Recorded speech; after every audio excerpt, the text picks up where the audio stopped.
پاکستان اور آئی M F کے درمیان مذاکرات کا آج آخری دور۔ مختصر مذاکرات میں لیٹر آف انٹینٹ کی تیاری ہوگی، فیصلوں کی حتمی ریڈنگ کی جائے گی، اگلے آئی ایم ایف پیکج کے بنیادی نکات فائنل ہوں گے۔ مشترکہ اعلامیہ جاری ہونے کا بھی امکان۔ اعلامیے کے ذریعے پاکستان اور آئی ایم ایف کی آئندہ بجٹ میں معاونت سامنے آئے گی۔ معاونت میں پیکج کا حجم اور بنیادی شرائط شامل ہیں۔ ذرائع کے مطابق وقت کی جائزہ رپورٹ پر I M F executive board April میں $1 ارب 10 کروڑ کی آخری قسط جاری کرنے کا فیصلہ کرے گا۔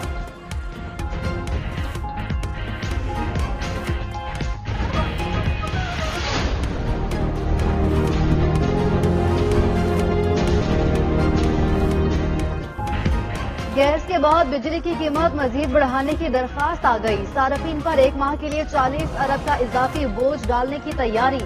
بجلی کی فی یونٹ قیمت 5 روپے تک بڑھنے کا امکان۔ اضافہ فروری کی فیول پرائس ایڈجسٹمنٹ کی مد میں مانگا گیا۔ سی بی پی اے کی درخواست پر نیپرا میں سماعت 28 مارچ کو ہوگی۔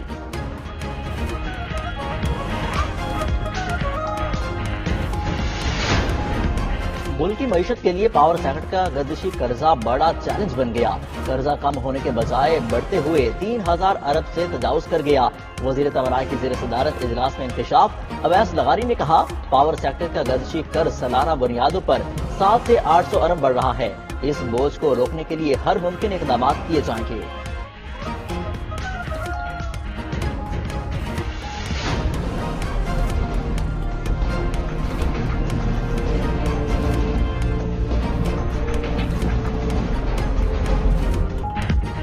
نواز شریف کے بیٹے حسن اور حسین نواز بری ہوں گے یا نہیں؟ ایمن فیلڈ العزیزیہ اور فلیگ شپ ریفرنسز میں بریت کی درخواست پر فیصلہ محفوظ۔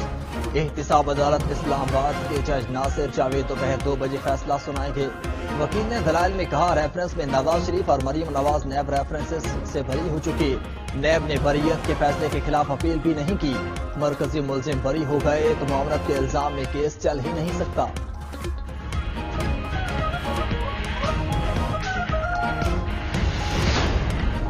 سینیٹ انتخابات کے لیے کاغذات نامزدگی کی جانچ پڑتال کا آج آخری روز۔ امیدوار الیکشن کمیشن حکام کے سامنے پیش ہونے لگے۔ اسلام آباد کی سیٹوں پر اسحاق ڈار، راجہ انصر محمود اور دیگر امیدواروں کے کاغذات کی جانچ پڑتال ہوگی۔ بلوچستان سے سینیٹ انتخابات کے لیے 19 امیدواروں کے کاغذات کی جانچ پڑتال مکمل۔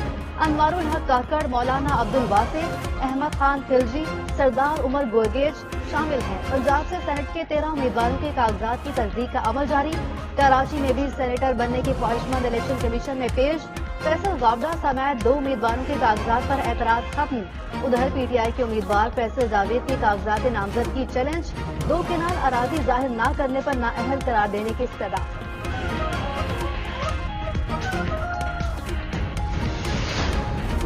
فیصل وابڈا کا 27 مارچ یا 3 اپریل کو بریکنگ نیوز دینے کا اعلان۔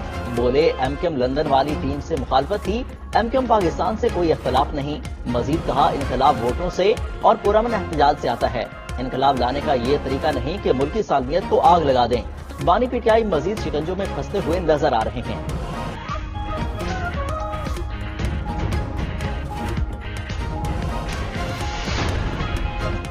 ملکی اداروں کے خلاف مہم چلانے والوں کا پی ٹی آئی سے کوئی تعلق نہیں۔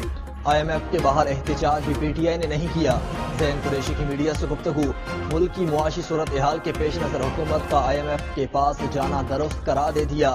زین قریشی سائفر کیس میں بانی پی ٹی آئی اور شاہ محمود قریشی کی جلد بری ہونے کے لیے پرامید۔ وزیر اعلیٰ پنجاب کو ممتاز سلنڈر حادثے کے متاثرین کے گھر جانے کا مشورہ۔